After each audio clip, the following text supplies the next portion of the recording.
15번까지 왔습니다. 자, 공인중개사 법령에서는 개공사가 중개행위를 함에 있어서 하여서는 아니 되는 금지행위, 부작위 의무가 규정되어 있습니다.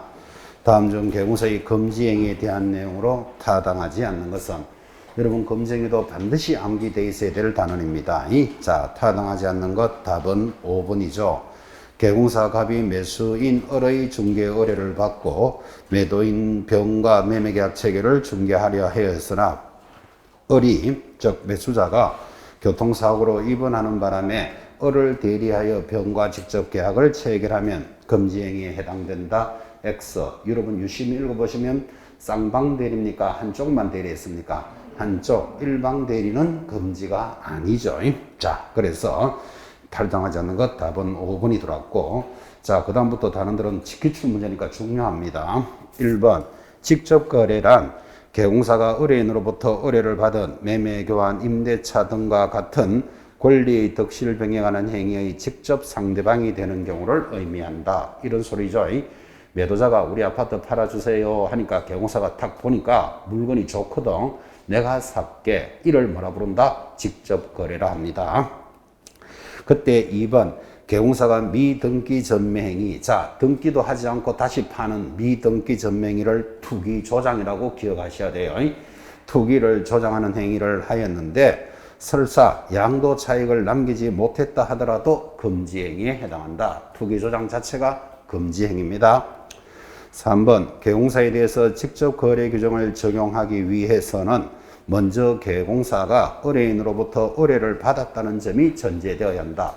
우리 아파트 팔아주세요 하니까 내가 살게, 이렇게 가잖아, 그죠? 의뢰를 전제로 합니다. 4번도 많이 만났던 판례, 개공사가 의뢰인으로부터 중개보수의 명목으로 법정 한도를 초과하는 당좌수표를 받았으나 그 후 부도 처리되었다. 그래도 금지행위에 해당한다라는 판례죠. 그러니까 수표라는 것은 지금 받아도 한 달 뒤에 결제가 되는 건데, 수표를 받을 때 초과해서 받았는데 부도 처리되면 한 푼도 못 받았잖아, 그죠? 그렇더라도 금지행위에 본다라는 판례입니다. 그대로 익히셔야 됩니다. 자, 그래서 틀린 것은 5번 일방 대리는 금지에 해당하지 않습니다. 16번 왔습니다. 자, 많이 했죠? 의뢰인에 대한 손해배상 책임입니다. 보정 설정에 대해서 타당하지 않는 것은 답이 2번이죠. 자, 법인인 개공사가 분사무소를 4개 설치하면 업무 보정 설정 한도는 최소 얼마일까요? 6억이죠. 자, 법인 자체가 얼마 가입하고 2억, 지점을 몇 개 가지고 있다? 4개를 가지고 있다. 그러면 1억씩이니까 6억, 산수 문제죠. 자, 그래서 이제 답은 틀린 것 2번이고 공부합니다. 1번 개공사의 손해배상 책임이 개공사에게 가입한 업무 보정 설정 금액 한도로 제한되는 것은 아니다. 아주 중요한 지문. 공인중개사가 나 1억이 가입되어 있으니까 1억만 책임지겠다. X다 이 말이죠. 손해 전액에 대해서 책임집니다. 3번도 중요하죠. 개공사가 공탁한 공탁금은 개공사가 폐업, 취소 또는 사망한 날로부터 몇 년 내로는 해소할 수 없다. 3년이라는 소멸시효가 적용됩니다. 뭐 공탁하고 영업하는 사람도 잘 없지만 공인중개사가 1억을 현금을 공탁해 놓고 중개업을 하고 있습니다. 자, 그런데 언젠가는 영업이 끝나잖아요. 이 개공사가 영업이 끝나는 시점이 언제죠? 그렇지, 폐업하거나 끝나잖아요. 또 사망하거나 또 취소를 당했거나, 지금 세 가지가 읽었잖아요. 지금 거기 내용이잖아, 그죠? 언젠간 영업을 하다가 폐업하거나 사망하거나 취소하면 영업이 끝나잖아요. 그러면 맡겨놓은 돈 1억을 몇 년 동안 못 찾아간다? 3년간 해소할 수 없다. 지금 이 말하고 있잖아, 그죠? 왜 그러냐면 영업이 끝났다고 바로 찾아가 버리면 어저께 중개한 것은 누가 책임지는데, 이런 문제가 생기잖아, 그죠? 그래서 중개행위로 인한 소멸시효가 몇 년? 3년이 있기 때문에 3년 동안은 못 찾아가는 거예요. 아주 중요한 지문이죠. 4. 개공사는 얼마나 이야기했습니다. 보증보험금, 공제금, 공탁금으로 손해를 배상했다면 며칠 내로? 15일 내로 보증보험이나 공제는 다시 가입하고 공탁금은 모자라는 금액을 보전하는데, 이 15일이 시험에 그렇게 잘 나오니까 여러분한테, 여러분은 중개업을 하다가 물어줬다면 며칠 내로 이빨 깨물어야 된다. 15일 내로 이빨 깨물고 다시 가입해야 된다. 15일이라는 숫자를 많이 강조했죠. 5번 지역농협이 중개업을 하고자 할 때는 보증금액 1,000만 원 이상의 보증을 설정합니다. 이것도 아주 독특하죠. 그래서 지역농협은 유일하게 1,000만 원 이상입니다. 자, 타당하지 않는 것 2번. 17번 내려갑니다. 자, 계약금 등의 반환 채무입니다. 가장 타당한 것을 찾으시오.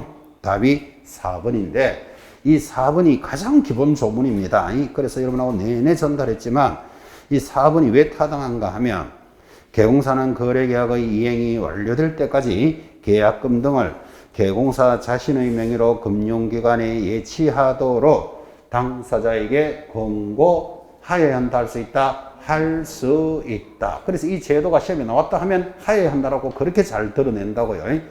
그러니까 결국은 이 제도는 해도 되고 안 해도 되는 임의적인 사항이라는 게 가장 중요해요. 그래서 4번 조문이 정확하게 돌았습니다. 자, 틀린 거 수정합니다. 1번 개공사 명의로 예치된 계약금은 당사자 동의 없이 어떤 경우에도 사전에 인출할 수 없다. X 옆에다가 적습니다. 보증서 제출 적어 놓으셔야 돼요. 보증서를 제출하고 미리 수령할 수도 있다. 그 내용이 밑에 따라옵니다. 자, 또 2번은 왜 틀렸습니까? 그러니까 계약금 등을 예치하는 경우에는 금융기관, 공제사업자, 신탁업자 중 하나에게만 예치해야 된다. X예요. 등에게 예치하니까 이거 말고도 많이 있다 이 말이에요. 3번 계약금 등을 수령할 수 있는 권한이 있는 매도인 등은 계약이 해제되었을 때 계약금 등의 반환을 보장하는 내용의 금융기관 등의 지금 나오잖아 봐요. 보증서를 제출하고 미리 수령하는데 그때 예치기관에 교부하고 요것 때문에 X예요.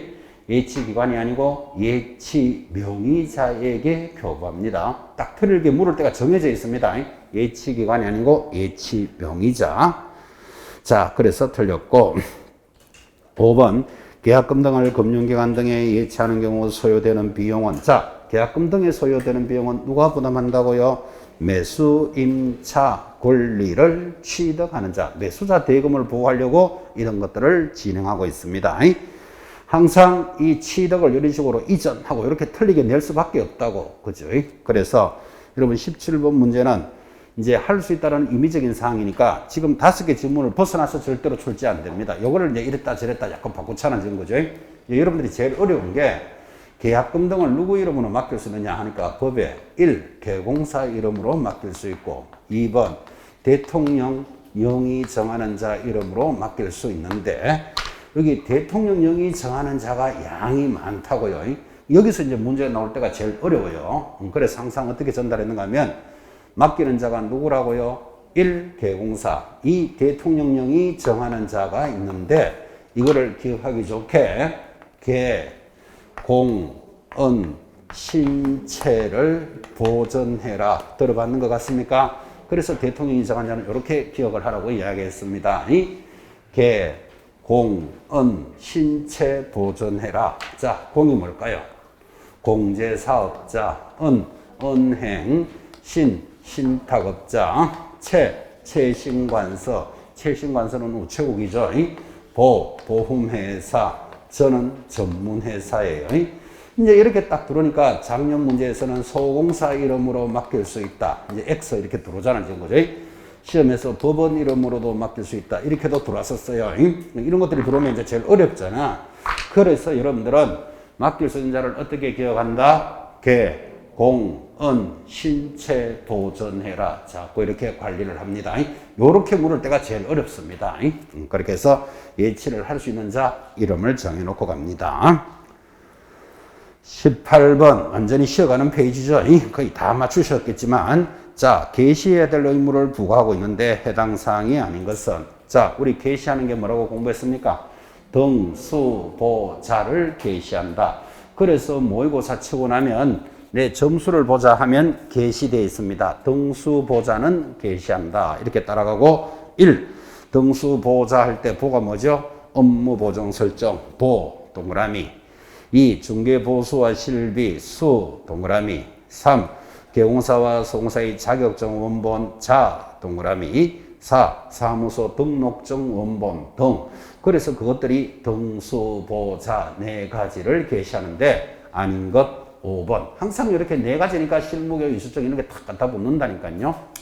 자, 이거 위반하면 게시 안 하면 제재가 뭐였죠? 안 하면 100만 원짜리 과태료입니다. 이보개 문표 할 때 이보개개 게시 의무 위반은 100만 원짜리. 자, 그런데 거기 4번에 보시면 중개사무소는 등록증 원본을 걸어야 되겠지만 분사무소는 분사무소 신고 필증을 걸어 놓겠죠. 그런데 거기 신고 필증에 줄을 딱 꺼놓고 원래부터는 이 신고 필증을 신고 확인서 이렇게 용어가 바뀌었어. 같은 놈인데, 그죠? 그래서 이 꼴 신고 확인서 원본 이렇게 적어놔도 좋겠습니다. 자, 그래서 등수보자 네 가지를 게시해야 됩니다. 네 개니까 단골 문제로 돌았습니다. 쉬어가는 페이지죠, 완전히. 19번 돌았습니다. 자, 19번 많이 틀리셨는데 중개보수에 관한 내용입니다. 타당한 것을 찾으시오. 여러분 중개보수가 탁 들으면요, 이 세 가지 조문은 기억하셔야 돼. 중개보수는 주택은 이렇게 받고, 2번 주택 외에는 이렇게 받고, 3번 굳이 오피스텔은 이렇게 받는다. 항상 이렇게 딱 던져놓고 출발을 했었습니다. 자, 주택은 어떻게 받습니까? 매매는 매매 교환은 0.9% 1000분의 9죠. 임대는 0.8% 범위 내에서 시도 조례로 정합니다. 최근 뉴스에서 여러분은 중개보수가 어떻게 개편이 되었습니다 하는 이야기가 뉴스에 많이 들어왔죠. 거기서 시도 조례가 바뀌기 때문에 지금 여러분들은 이 숫자를 그냥 그대로 공부하셔야 돼요. 이거 크게 바뀌었다던데 이거 어떻게 해야 됩니까? 이렇게 질문 많이 오시는데 지금 이 상황에서 바뀐 건 없어요. 시도 조례를 바꾼다고. 아무래도 서울 수도권에서는 아파트 가격이 많이 올랐다는 거 아시죠? 그죠? 그래서 그 범위를 줄이는 게 조례로 정하니까 시험에서는 이렇게 기억하신다고요. 자, 다시. 주택은 어떻게 받는다고요? 매매 교환은 0.9%, 임대는 0.8 범위 내에서 각 시도 조례로 정한다. 주택은 그래 돼 있어요. 자, 그러면 주택 외에 있는 물건, 주택 외가 뭐죠? 뭐 상가, 공장, 여관, 빌딩 뭐 이런 거겠지. 근데 이거를 주택과 주택 외로 돼 있는데 주택과 토지로 자꾸 이렇게 공부하는 사람이 있다니까 지금. 그죠? 그래서 주택과 주택 외에요. 자, 주택 외에는 상가, 토지, 공장, 여관 이런 것들은 이렇게 받는 거예요. 0.9% 범위 내에서 자기들끼리 협의합니다. 그러니까 여기는 뭐가 중요한가 하면 주택 외에는 매매는 얼마, 임대는 얼마가 들어가면 무조건 틀리는 거예요. 매매, 임대 구분 없이 0.9% 범위 내에서 협의하고. 자, 오피스텔은 주택이다? 아니다? 오피스텔은 주택으로 쓰는 사람도 있고 업무용으로 쓰는 사람도 있어요. 그래서 85제곱미터 이하이고 전용 수세식 화장실 부엌이 있다면 이렇게 나오면 이거는 주택으로 보는 거예요. 그래서 매매는 얼마? 0.5%. 왜 0.5? 오피스텔이니까 이렇게 이거 하라 그러잖아요. 그죠? 여기 0.5를 딱 잡아야 임대는 얼마? 0.4%를 찾아내는 거예요. 자, 그 다음에 이제 이 범위를 넘었다. 그러면 이거는 이제 업무용으로 봐가지고 0.9% 범위 내에서 협의하겠지. 그죠? 이게 중개 보수에 관한 조문 3개예요. 이 정도는 딱 잡고 계셔야 된다고. 최소한 여러분 이 보수를 위해서 공부하는 거는 마찬가지라니까. 자, 그러면 지금 19번 중개 보수에 대한 내용으로 타당한 것은 답이 2번이죠. 개공사가 거래계약서를 작성하지 못했다 하더라도 계약 체결에 있어서 중개 행위가 거래 성립에 결정적인 기여를 하였다면 보수 청구가 가능하다라는 판례. 그래서 이제 답이 2번인데 이런 내용이죠. 여러분 개공사가 열심히 노력을 해서 자, 매도인과 매수인이 이제 10억에 계약을 하기로 했어. 그러면 계약서를 쓰고 수수료 받으면 되겠죠. 계약서 쓰는 단계까지 딱 와서 매수자가 뭐라고 말하는가 하면 한 500만 원 좀 깎아주세요. 그럴 수 있는 거잖아. 그죠? 근데 매도인이 못 깎아주겠다 이러는 거예요. 그럼 못 깎아주겠다? 그럼 두 사람이 돌아갔겠죠. 가놓고는 자기들끼리 야, 한 300 깎아줄게. 우리끼리 계약하자. 해서 만약에 자기들끼리 계약을 한다면 개공사가 절대적인 기여는 했지만 계약서를 작성하진 않았죠. 수수료 받을 수 있다 없다? 있다라는 게 판례다. 그렇게 공부하셨다고. 그죠? 자, 그럼 2번이 맞다면 틀린 거 수정해야 되죠. 1. 동일한 물건에 대하여 매매를 포함한 둘 이상의 거래가 동일 기회에 이루어지면 매매에 관한 금액만을 적용한다. 어떻게 공부했죠? 동일이 세 번이 돌아야 돼. 세 번이 돌아야 매매만 받습니다. 즉 동일한 물건에 대하여 두째 줄에 동일 기회에 셋째 번 동일 당사자들이 매매와 임대가 일어나면 매매만 받는 거예요. 그러니까 여러분들은 항상 동일이 세 번이면 매매만 자꾸 이렇게 따라가셔야 되고 이렇게 동일을 한 번씩 싹 빼고 내잖아 지금 그죠? 3번 중개가 완성이 된 후 의뢰인의 사정으로 여러분 누구 사정으로요? 의뢰인들의 사정으로 계약이 어떻게 되었다? 해제되었다면 보수는 당연히 소멸하지 않는다. 세댁 사건으로는 소멸하지 않는다. 들으셨죠? 세댁 사건 그죠? 근데 계약이 깨진 원인이 개공사의 원인으로 깨졌다. 그러면 소멸하겠지 그죠? 누구의 사정이라는 거 잘 보셔야 돼요. 의뢰인의 사정은 소멸하지 않습니다. 4번 방금 적었지만 주택 외인 물건의 중개에 대한 보수는 의뢰인 쌍방으로부터 각각 받되 일방으로부터 받을 수 있는 한도는 매매 교환 이렇게 나가면 X 주택에는 매매 임대 구분 없다니까요. 0.9% 범위내에서 협의하죠. 자 틀렸고 5번 중개보수는 중개가 완성이 되면 쌍방으로부터 균분하여 받습니까? 각각 받습니까? 매도인 매수인한테 각각 받습니다. 균분한다는 말은 나누기 이해한다 이 말이잖아 지금 그죠? 기출된 지문이니까 의식하고 보셔야 돼요. 자 그래서 타당한 것은 2번 이렇게 갑니다. 20번 문제 돌았습니다.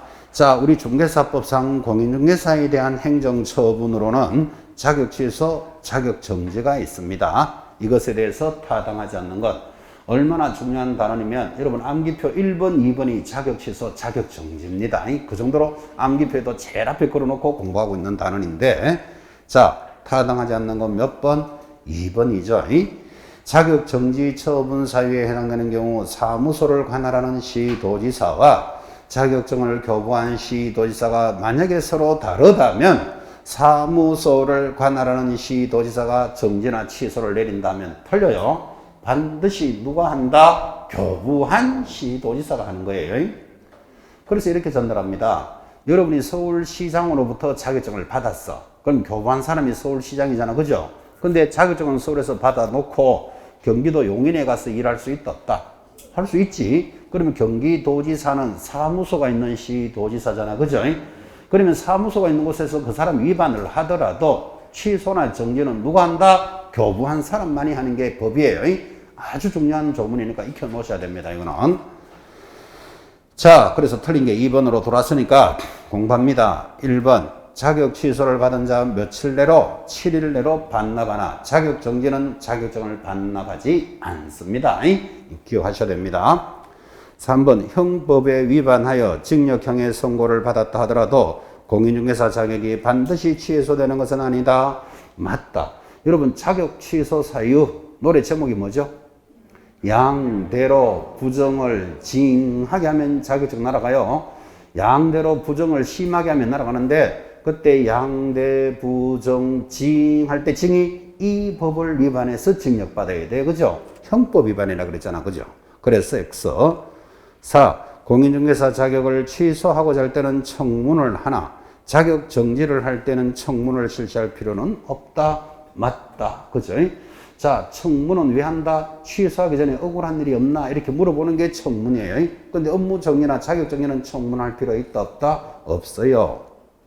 맞고. 자, 5번 등록관청은 일단 동그라미 해놓으시고 공인중개사가 자격 정지에 해당되는 사실을 알게 되면 지체 없이 시도지사에게 통보해야 한다. 맞다고요. 왜 이런 조문이 있는가 하면 등록관청이 자격 정지 사유를 알아도 자기가 정지를 못 내리잖아 지금. 그죠? 자격 정지는 누가 내리지요? 교부한 시도지사가 내리니까 등록관청이 찔러줘야 된다. 이런 지문이에요. 자기가 못 내리니까. 그죠? 자, 그래서 타당하지 않는 것 2번 이렇게 갑니다. 21번 갑니다. 매번 나온다고 강조했고 매번 맞추셨습니다. 자, 사무소 등록을 반드시 취소해야 되는 사유. 여러분 반드시 취소하는 걸 뭐라고 공부하셨죠?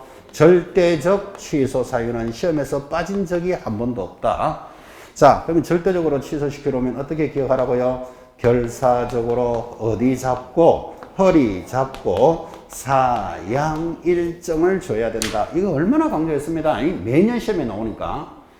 자, 절대적으로 취소시키러 오면 취소하시오 하고 있으면 안 되고 결사적으로 어디 잡고 허리 잡고 사양 일정을 준다. 이렇게 기억하시고, 자, 결이 뭘까요?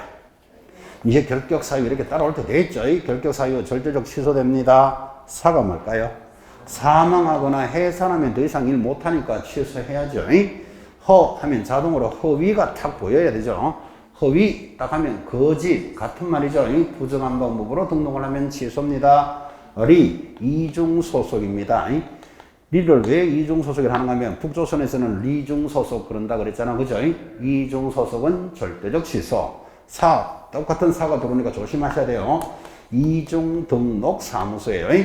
강남에 등록한 자가 서초 가서 또 등록했어. 이중 등록하면 반드시 취소됩니다. 양은 뭐였죠? 양도나 대여하면. 자, 이런 그림으로 많이 그렸죠.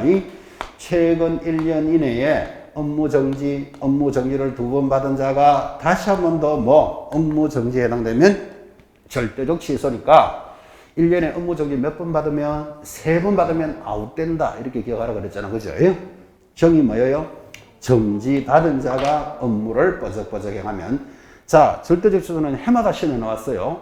그래서 절대적 취소 시험에 물으면 결사, 허리, 사양, 일정 딱 찾아놓고 찾아내는데 만약에 오늘 시험에서 상대적 취소를 찾으시오. 이렇게 나오더라도 절대로 기죽지 마라 그랬잖아. 그죠? 왜? 절대적 취소 딱 뽑아내면 남아있는 것들은 다 상대적이에요. 그러니까 상대적도 다 알고 있으면 제일 좋고, 그죠?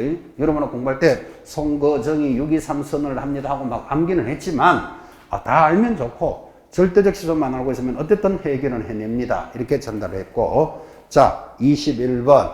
반드시 취소해야 되는 사유, 답이 3번이죠. 자, 개공사가 중개사법을 위반하여 벌금 500만 원을 송받으면, 우리 과목에서는 벌금만 보이시면 밑에 적어야 돼. 2, 벌, 3, 3. 벌금만 보이면. 그래서 이 법을 위반해서 벌금 300만 원 받으면 결격 사유잖아요. 그러니까 이제 3번이 절대적 취소예요. 그래서 문제 내는 스킬이 보이죠. 자, 3번 지문을 결격 사유에 해당되면, 이러면 이제 여러분 좀 편하게 찾겠지만, 결격 사유가 뭔지를 알고 있어야 된다고. 그래서 그게 2, 벌, 3, 3을 딱 끌어놨잖아요. 지금 그죠? 자, 나머지 1, 2, 4, 5 전부 다 상등치, 상대적 취소입니다.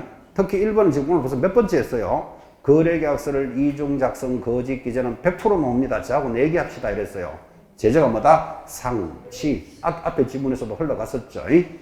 자, 2, 4, 5 전부 상대적 취소입니다. 특히 5번.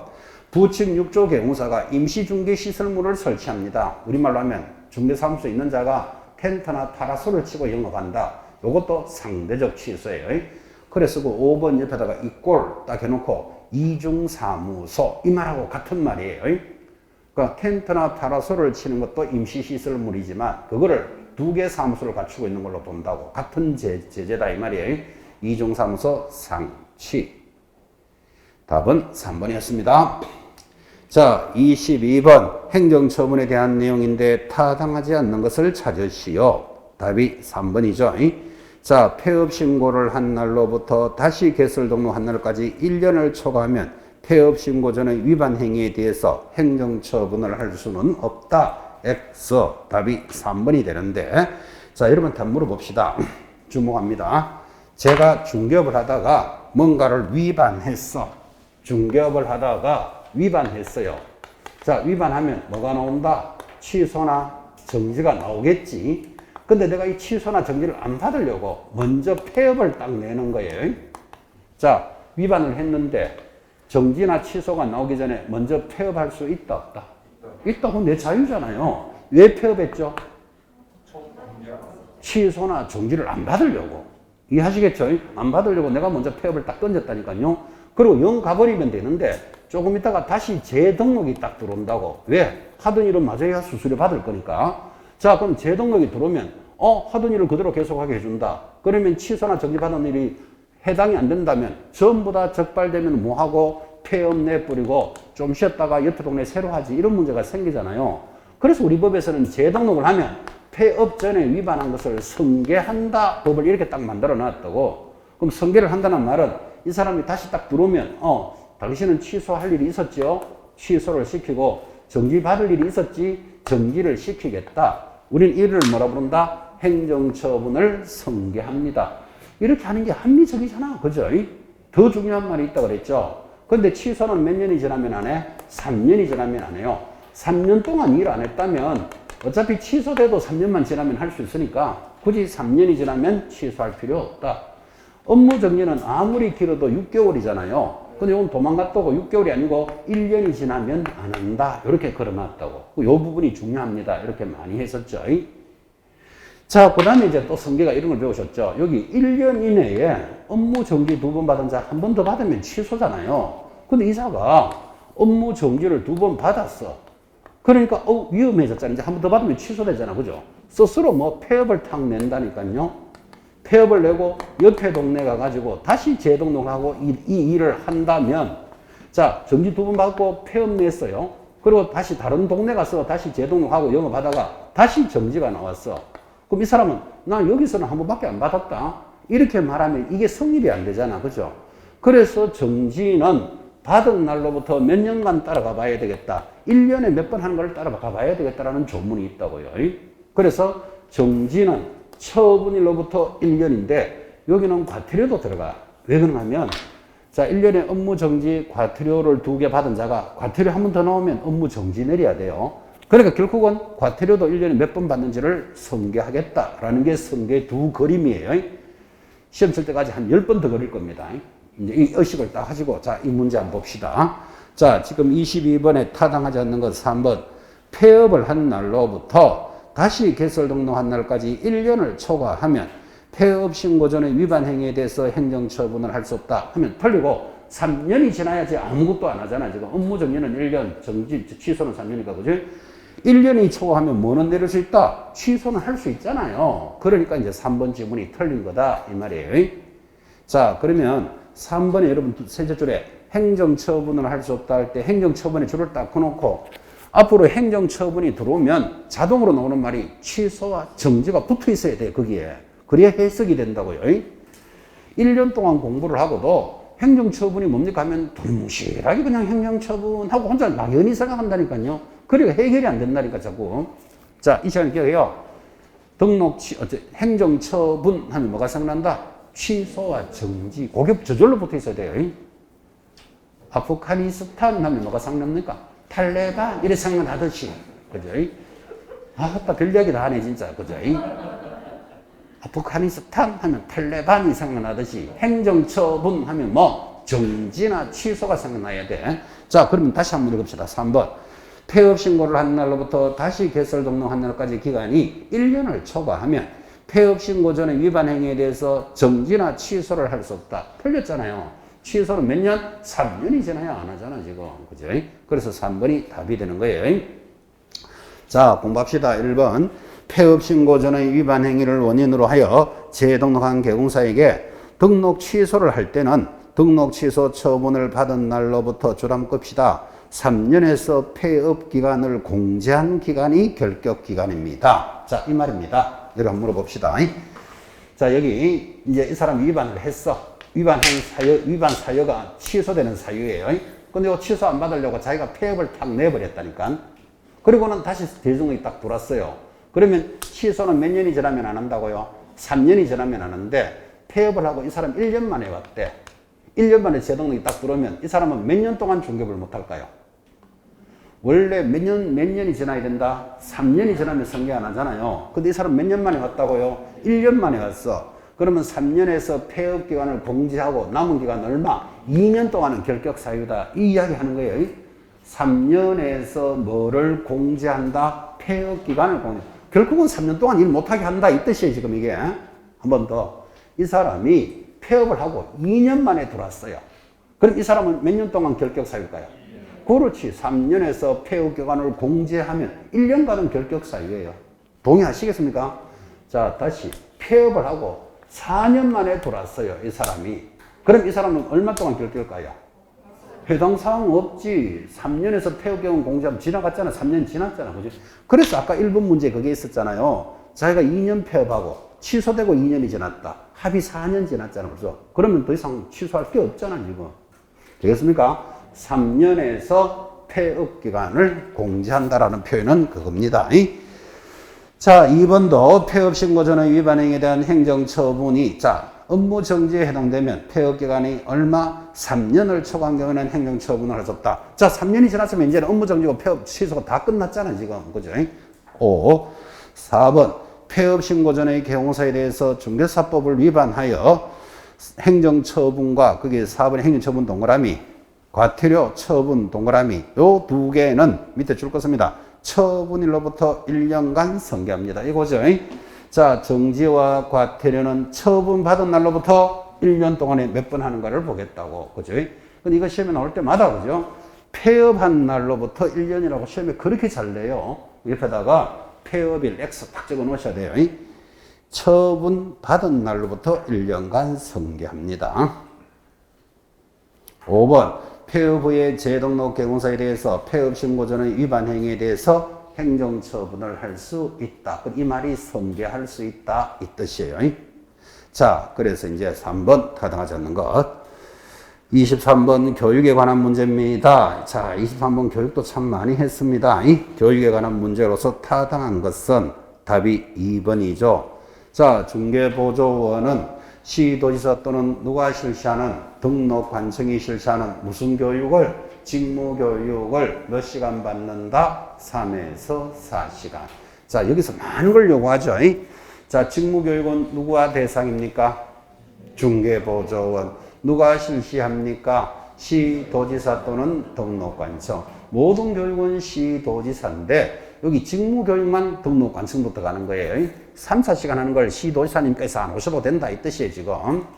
수업 시간은 얼마지요? 3에서 4시간. 그 한 조문에 다 돌았죠. 자, 답이 2번. 틀린 거 수정해야 되죠. 자, 1번은 그거 살짝 글자가 까칠하죠. 1번 시도지사는 연수교육은 은자를 하나 넣어야 돼요. 안 넣으니까 이게 말이 좀 이상해져 버렸어요. 하나 글자 하나가 빠졌어요.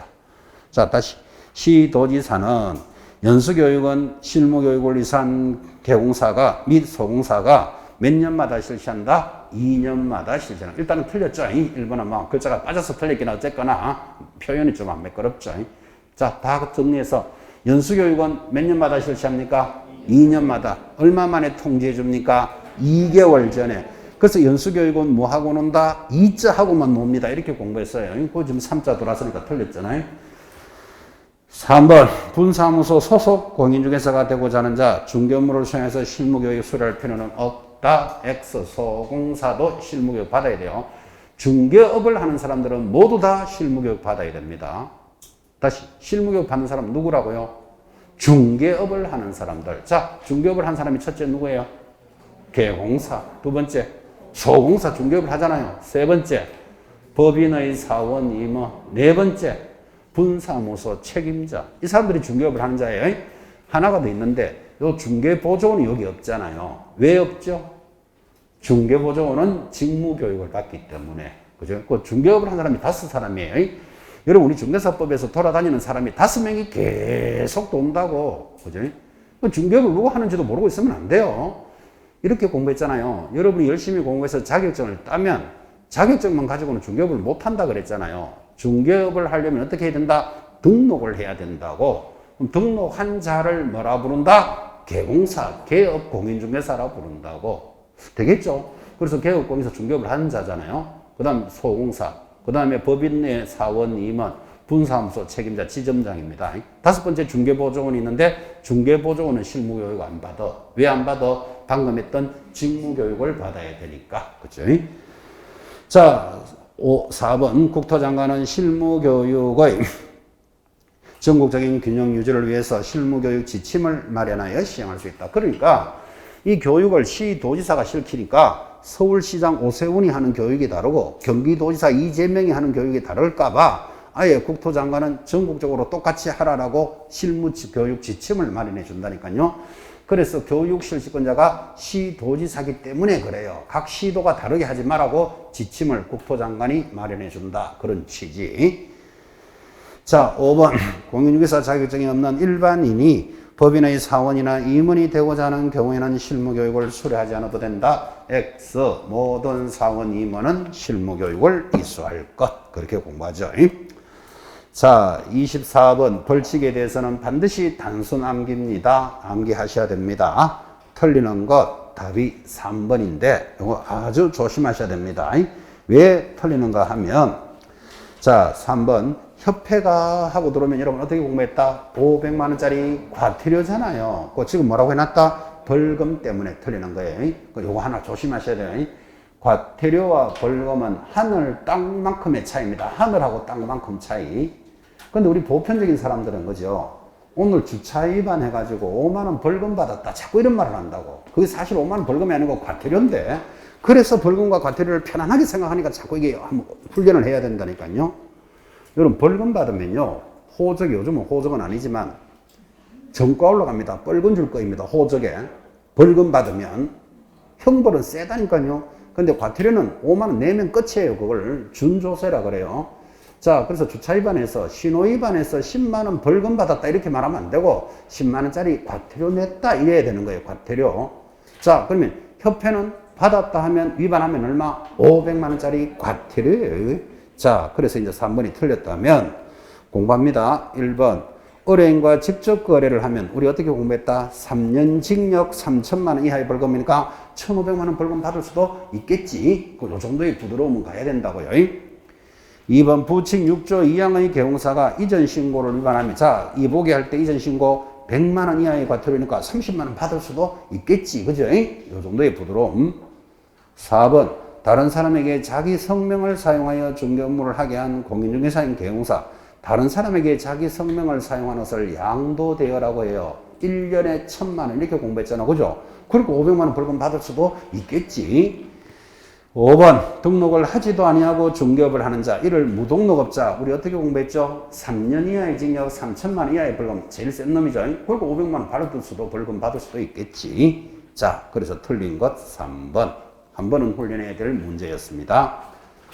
25번 또 벌칙으로 넘어갑니다. 옳게 연결된 것은 답이 4번이죠. 자, 임시중개시설물 텐트나 파라솔을 치고 하면 어떻게 된다? 1년에 1,000. 4번도 시험에 잘 나오는 것들이죠.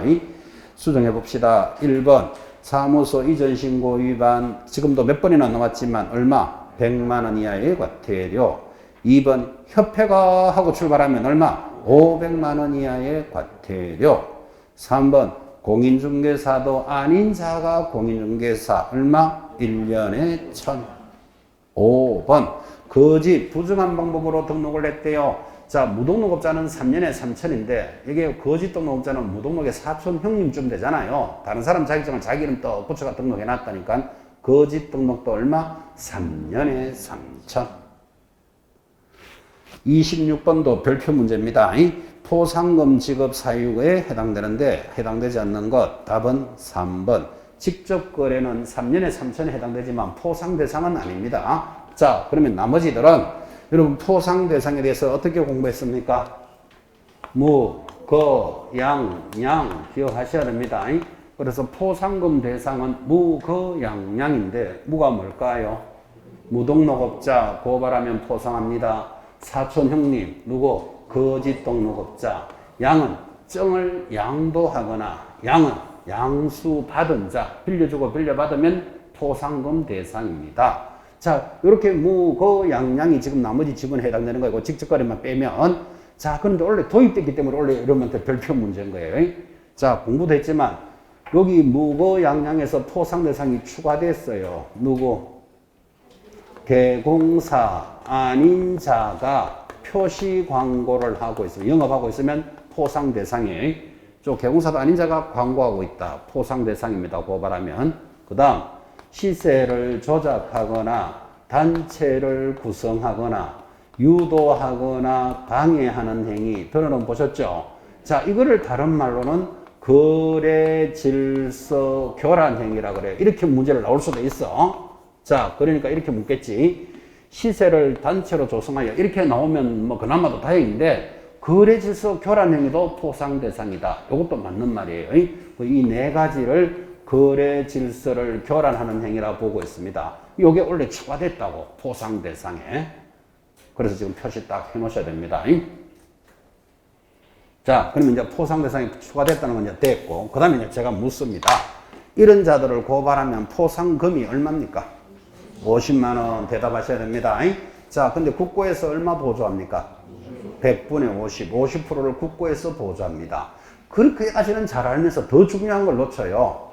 저런 사람을 고발하면 포상하는데 어디에 가서 고발해야 될까요? 그래서 등록관청이거나 수사기관에 고발하는 거예요. 등록관청은 어디죠? 자기 사무소가 있는 시, 군, 구에 가는 거예요. 수사기관은 어디죠? 우리나라의 수사기관은 경찰청, 검찰청이 수사기관이에요. 거기 가서 고발하는 거예요. 장소 잘 보셔야 돼. 자, 그러면 그 두 군데 가서 고발을 하면 포상금 50만 원을 지급하는데 포상금은 누가 지급할까요? 등록관청이 지급해요. 그래서 이거 수사기관이 지급한다고 들어오는 걸 조심하라고 지금 묻고 있는 거예요. 고발은 두 군데 가서 하지만 포상금을 지급하기는 등록관청이 지급하는데 얼마 만에 지급할까요? 1개월 내로 지급해요. 이 정도는 잡으셔야 돼요. 지금 포상 대상에 대해서는 50만 원이고 공부도 많이 했는데 정작 포상금을 누가 주는지도 모르고 있으면 안 돼요. 포상금 지급하는 자 누구? 등록관청. 얼마 만에? 1개월 내로. 그럼 이런 자를 고발을 해야 되는데 고발은 어디 가서 해야 돼요? 등록관청이나 수사기관에 고발할 수 있다고. 그지? 그 다음에 이제 가장 중요한 거. 그럼 고발만 하면 포상금을 줘야 되겠습니까? 죄가 있어야 되겠습니까? 상식이지. 저 사람 무등록이고 고발만 한다고 포상금 줄 수는 없는 거잖아. 그죠? 그럼 죄가 있다를 누가 판단합니까? 검사가 공소를 제기하거나 기소유예 시에만 지급하는 거예요.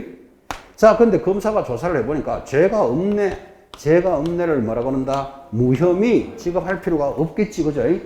여러분 듣도 보도 못한 거 나와요. 기소 중지, 불기소, 이런 게 막 나오는데 착하게 살은 사람들은 이런 말이 무슨 말인지를 모른다고. 착하게 살았어. 그러면 뭐를 알아야 된다? 지급하는 조건은 딱 잡고 계셔야 돼. 지급하는 조건. 공소 제기에는 확실히 죄가 있는 거예요. 기소유예는 죄가 이때 약한 거예요. 그럼 약하기나 말기나 죄가 있으면 지급해 주는 거예요. 그래서 검사가 뭐 했을 때 지급한다? 공소를 제기하거나 기소유예 시에 지급합니다. 더 조심해야 될 거. 공소가 제기되면 이제 이 사람이 법원으로 가는 거예요. 그래서 이 사람이 무등록자로 고발이 들어왔으니까 검사가 공소를 제기했어. 그럼 법원에 가서 판사가 조사를 하는데 이번에 판사가 조사해 보니까 죄가 없네. 무죄다. 포상금 지급할까요? 안 할까요? 한다. 이게 조심해야 된다니까. 같은 무죄라도, 그죠? 어차피 공소가 제기됐으면 포상은 끝났잖아, 지금. 그죠? 그래서 판사가 무죄 판결을 내리면, 이렇게 나가는 걸 조심하셔야 돼요. 그래서 법원에서 무죄 판결을 내려도 포상금은 지급합니다. 왜 지급한다? 공소 제기가 끝났기 때문에 그래요. 여기까지를 주의하셔야 돼요. 포상금은 원래 들어올 가능성이 좀 없습니다. 27번 갑니다. 자, 27번.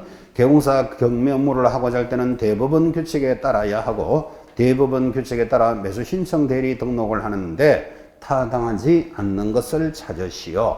틀린 것 4번이에요. 이것도 우리가 지난주에 매수 신청 수업했습니다. 그때도 많이 강조했던 건데 4번. 중개법인이 매수 신청 대리 등록을 하고자 하는 경우에는 법인의 사원 임원은 신청일 전 1년 이내에 법원 행정처장이 정하는 기관에서 실무교육을 이수해야 된다. X예요. 이게 왜 X일까요? 자, 봐요. 등록을 한 자만이 경매를 할 수 있으니까 경매는 누가 한다? 개공사가 하는 거예요. 그럼 소공사 한다면 틀리잖아 그랬잖아. 그죠? 그 다음 법인인 경우에 중개업을 할 때는 모든 사원임원은 아까 실무교육 이수해야 된다 배우셨어요. 근데 경매는 법인이면 대표자밖에 못해.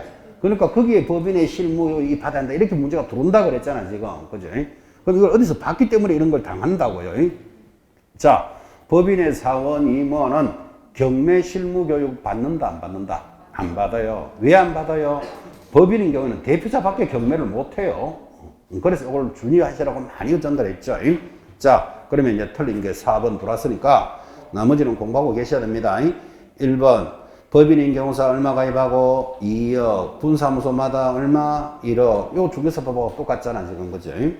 그 다음에 2번 매수신청 대리 등록을 받은 지방법원장은 며칠 만에 등록해주고 14일 만에 등록을 해주고 중개사법에서는 며칠 만에 등록해주고 7일 만에 등록하는 게 차이고 이제 3번도 조심해야 되죠. 3번도 매수신청 대리 등록을 한 개공사는 동그라미 합시다. 등록증 동그라미 매수신청 대리 수수료표 동그라미 보정설정서류 보정서류 동그라미를 당해사무소 안에 보기 쉬운 곳에 게시를 하는데 자 이거를 하려면 이걸 물어봐야 돼요. 좀 전에 시험에도 지나갔지만 문제에서 우리 중개업을 할 때 게시하는 게 뭐죠? 했잖아요. 등, 수, 보, 자 게시합니다. 이거 위반하면 100만 원과 틀리죠? 자 등이 뭐죠? 등록증 원본, 수수료표, 보정서류 나 1억에 가입돼 있다 보정서류. 자 자격증 업무인데 경매 업무를 할 때는 3가지를 더 게시해야 돼요. 그게 지금 동그라미 있는 게 등수보예요. 등이 뭐? 매수신청 대리 등록죠. 매수신청 등록 있어야 되죠. 수는 경매 수수료표, 보는 보정서류. 여기에 자격증이 없다는 걸 잘 보라고. 똑같이 등수보자 게시하고 경매 업무를 하려면 등수보만 게시하면 돼요. 자가 없어. 왜 없을까요? 왜 없을까요? 자격증은 지금 사무실에 걸어놓고 있잖아 벌써. 이해됩니까? 여기는 등수보 자격증 게시해야 된다면 틀린다니까요. 왜 그럼 자격증 무슨 중개사무소에 그럴 여자가 있잖아 지금 그죠? 그래서 이렇게 정리하면 되죠. 중개업을 하면서 경매 업무도 하려면 모두 몇 개 게시해야 된다. 7개를 쫙 끌어놓고 영업하는 거예요. 여기는 자격증 없다는 거 이해하시죠? 공유적 자격증 중개사무소 지금 걸어놓고 있잖아요 지금 그죠? 그래서 지금 동그라미 있는 게 등수보를 게시해야 된다. 이렇게 들어갔다고 그게. 그죠? 자, 5번 매수신청 대리 등록을 하고자 하는 자는 역시 보증을 제공하였음을 증명하는 보증보험 정서나 공제정서, 공탁정서를 줄 것입니다. 언제 제출합니까? 등록 신청할 때 제출한다고. 왜 그러냐면 벌써 등록이 되는 개공사만 경매를 할 수 있으니까 업무보증 설정은 등록할 때 벌써 가입돼 있었어야 된다고. 그러니까 결국은 아까 분사무소도 가입돼 있어야 된다 그랬잖아요.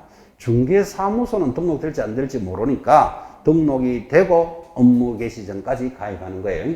구분 되겠죠? 이 정도는 암기하는 거 아닙니다. 상식적으로 접근하셔야 돼요. 28번 중개계약의 종류와 특징입니다. 이게 중개실무에서는 그래도 가장 많이 나오는 서론입니다. 자, 타당한 것은 답이 3번 독점중개계약은 특정 계공사에게 독점적으로 중개를 의뢰하는 형태로서 계약이 체결이 되면 거래계약을 누가 성사시키든지 간에 하고 들으면 독점중개이죠. 수수료를 지급해 줍니다. 그래서 딱 들어보니까 독점중개계약은 개공사에게 가장 유리한 거다. 이런 수업을 한 적이 있습니다. 자, 그러면 3번이 맞다면 공부합시다. 1번 앞부분 맞고 전부 뒷부분으로 틀리도록 해놨어요. 1. 일반 중개계약은 의뢰인이 불특정 다수의 개공사에게 경쟁적으로 중개를 의뢰하여 먼저 체결한 사람에게 수수료를 주는 형태니까 개공사의 책임 중개를 기대할 수 있다 하면 X다 그죠? 내가 열심히 한다고 해서 수수료 받는다는 보상이 없다 그랬잖아 그죠? 이게 일반적인 중개계약의 특징이에요. 2번 전속 중개계약이란 의뢰인이 중개를 의뢰함에 있어서 특정 개공사를 정하여 중개대상물을 중개하도록 하는 계약으로서 개공사에게 가장 유리한 것, 그것도 X예요. 개공사와 의뢰인 둘 다 유리한 형태 이렇게 갑니다. 4번 공동중개계약은 독점중개계약을 보완한 것으로서 부동산 개공사의 단체 또는 두 사람 이상의 개공사가 공동 활용해서 업무가 이루어지는 방식을 말하는 데까지는 좋았는데 우리나라에서 가장 많이 이용되고 있다. X. 우리나라에서 가장 많은 건 뭐? 그거 일반 중개계약이죠. 5번 순가중개계약이란 의뢰인이 미리 매도 매수 가격을 제시하여 그럼 미리 가격을 이거 5억에 팔아주시오. 미리 가격을 제시하고 5억 이상 팔리는 것을 수수료로 하자. 자, 그래서 가격을 초과하는 금액을 개공사가 보수로 취급하도록 하는 계약으로서 거래 가격을 상승시키고 투기를 조장할 염려가 있고까지 다 맞는데 중개사법에서 당연히 금지행위다. X다 그죠? 수수료를 초과할 때만 금지가 안 되겠습니까? 그래서 X예요. 자, 28번도 잘 봐놓으시기 바랍니다. 하나 더 하고 잠깐 쉽시다. 29번 중개 대상물에 대해서 확인 설명합니다. 틀리는 것 얼마나 전달하는가 하면 답은 3번 건폐율 용적률에 상하는 토지 이용 계획서를 통해서 조사합니다. X 뭘로 바꿔야 됩니까? 시, 군, 조례 이걸 얼마나 전달했는가 하면 여러분 건폐율 용적률은 건축법의 일부 문제예요. 공법에서. 그래서 여러분들은 건축법에 따라서 건폐율 용적률을 공부하고 자격증을 취득해서 밖으로 나오면 자, 강남에서 영업할 사람도 있고, 하남에서 살 사람도 있고, 용인에서 살 사람도 있고, 다 다르잖아. 그죠? 그럼 여러분이 하남시에서 하면, 하남시청에 전화 딱 해가지고, 이 동네는 건폐율이 몇 프로, 용적률이 몇 프로입니까? 하면, 시청 공무원 친절하게 설명해 줍니다. 그리고 그걸 책상에 적어 놓고, 그 동네에서 중개업을 하는 거예요. 그래서 건폐율, 용적률은 토지 이용 계획 확인서를 확인하는 게 아니고, 시, 군, 조례로 확인한다고. 자기가 영업하는 지역에. 그래서 3번 수정하시고 반드시 시험에도 굉장히 자주 나왔습니다. 10분 쉬었다가 30분부터 마무리합시다.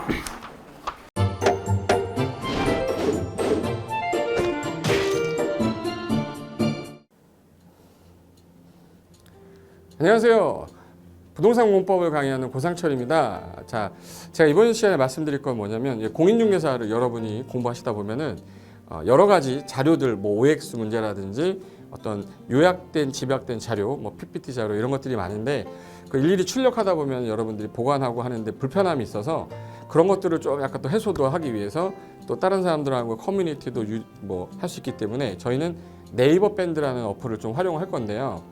그 네이버 밴드에다가 자료를 올려놓은 거를 내가 다운을 받고 내가 보는 방법에 대해서 알려드릴 테니까 이 부분에 대해서 제가 시작하는 거 똑같이 따라 하시면 설치부터 사용 방법까지 말씀드릴 테니까 그대로 따라오시면 됩니다. 자, 1단계 네이버 밴드 어플을 다운받습니다. 자, 그럼 네이버 밴드 다운을 어떻게 받냐? 자, 플레이스토어 우리 안드로이드 버전으로 갈게요. 그래서 플레이스토어를 누르시면 화면이 바뀌면서 지금은 이제 컴퓨터 화면을 제가 이제 좀 크게 보이게끔 해놓은 거라서 여러분 핸드폰에는 아마 맨 위에 여기 검색창이라는 게 있을 건데 여기다가 제목을 넣는 거예요. 제목을 뭐라고 쓰냐면 네이버 밴드 아니면 밴드 이렇게 쳐도 돼요. 밴드 치면 제일 상단에 나오죠. 그래서 이제 네이버 요 밴드가 요 초록 색깔 바탕에 B자예요. 밴드. 그래서 이제 여러분은 설치 누르시면 됩니다. 자, 2단계 그럼 네이버 밴드를 일단 들어가셔야 돼요. 들어가서 검색하기 전에 밴드 어플을 누르면 위측 상단에 이 돋보기 모양이 있을 거예요. 이 돋보기 모양을 누르기 전에 우리가 이제 검색을 해야 되잖아요. 누르시면 검색 컨트롤 가요. 여기다가 우리 공수모라고 치면 돼요. 공수모 치고 엔터 치면 이제 그동안 이제 우리 공수모 관련된 게 나올 건데 제일 상단에 있을 겁니다. 그래서 여기 네이버 33개가 밴드가 나왔는데 그중에 여기가 1등이죠. 자, 그럼 이제 3단계 해당 공수모 밴드로 들어갔습니다. 그럼 들어가시게 되면 가장 첫 화면에 공인중개사 수험생 모임이거든요. 원래 그 수험생들만 위한 모임이기 때문에 시험 정보하고요. 어떤 자료들이 있어요. 뭐 OX 문제, 뭐 오지선다 문제, 그리고 이제 요약된 자료들 그런 거 공부할 수 있는 활용하는 어떤 밴드고요.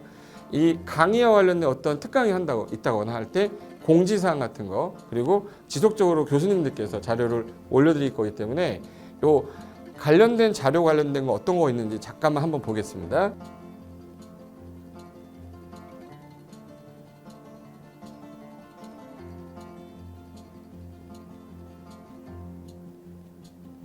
자, 그러면 4단계로 갈게요. 또 다른 꿀팁 하나 말씀드리겠습니다.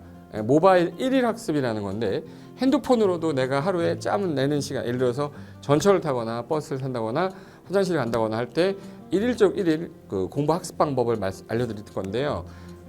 메인 화면에서 위로 좀 올라가면은 모바일 1일 학습이라고 나올 거예요. 여기 있습니다.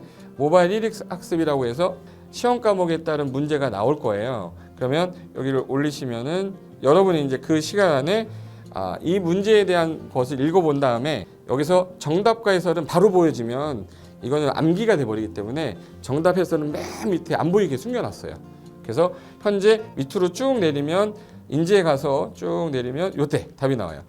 댓글이라는 게 있어요. 내가 쓴 거는 내가 확인할 수 있잖아요. 그래서 요 댓글 표시 보시면은 이런 거는 표정 좋아요 한번 눌러주는 거예요.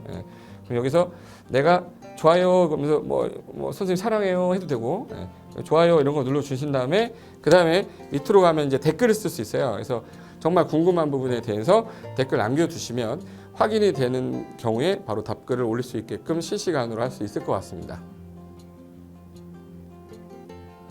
자, 지금까지 과정과 같이 공수모 밴드예요.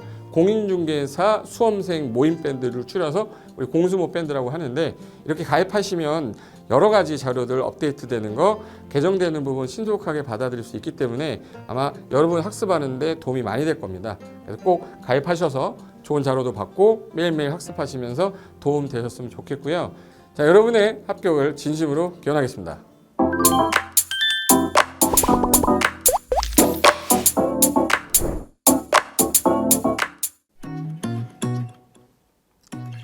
자, 안녕하십니까. 자, 이번에는 부동산 실무 일반인들이 어떤 도움을 받기 위한 관련된 밴드에 대해서 소개를 시켜드릴 건데요.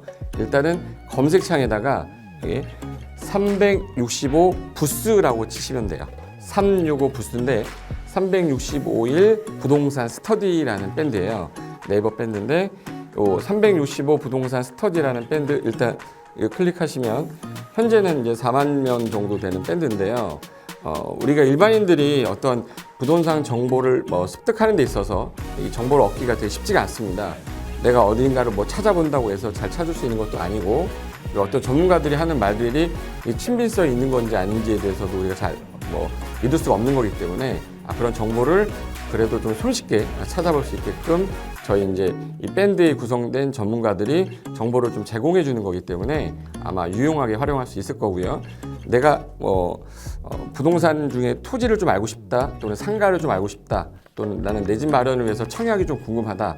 근데 그게 솔직히 어디 가서 물어보거나 어떤 정보를 찾기 쉽지 않아서 그것 때문에 만들어진 밴드라고 보시면 돼요. 그래서 365일 내내 부동산을 어떤 공부한다는 취지로 밴드에 들어오셔서 질의응답도 하시고 궁금한 사항에 대해서 예를 들어 문의를 하시면 저희가 관련된 정보를 또 제공해주는 그런 밴드라고 보시면 되겠습니다.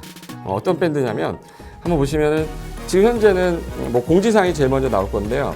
이 공지사항은 기존에 있던 오프라인이 어떤 강좌가 있으면 그 강좌에 관련된 거 세미나라든지 그래서 평소에 이제 우리가 이제 접하지 못했던 강의들 있죠. 이렇게 진행이 된다라는 거 공지를 좀 하는 그런 내용들이고요. 하나 좀 더 올리면 자 이제 우리 교수님이에요. 교수님 중에 상가 교수님이 최근에 예를 들어서 법이 바뀌었어요. 법이 바뀌게 되면 최근에 바뀐 법이 이러한 바뀐 법이 있으니 중개업을 한다거나 투자를 할 때 좀 유의해서 알아보시면 좋겠습니다라는 거를 올려놓을 거예요. 기존에 올려놓은 자료가 있으면 또 찾아보시면 되는 거니까 이렇게 해서 계속 밴드에서 소식을 받으시면 실전에 굉장히 도움을 많이 받을 거라고 예상합니다. 부동산 관련된 내용 중에서 하나 더 보시면 이제 랜드프로에서 직접 우리 프로그램 만들고 있어요. 그래서 부동산 까발리기, 부동산 부티크 이런 팁이 관련돼서 부동산 팁 있죠. 예를 들어서 청약을 받아야 되냐 말아야 되냐, 지금 강남권 아파트를 투자해야 되냐 말아야 되냐 이런 정보를 쉽게 여러분들이 접하지 못하기 때문에 그런 관련된 것들을 시대에 맞게 흐름에 맞게 부동산 시장이 이제 요동치면 내가 지금 집을 팔아야 되냐 사야 되냐 그런 것들에 대해서 신속하게 정보를 들을 수 있는 밴드니까 시간이 나실 때마다 자주 들어오시고 저도 자주 들어가서 좋은 정보 남겨드릴 테니까 자주 들어오시기 바랍니다. 저는 부동산 공법하고 부동산 토지 투자를 강의하는 고상철이었습니다. 자주 밴드에서 뵙도록 하겠습니다. 자, 수고하셨습니다.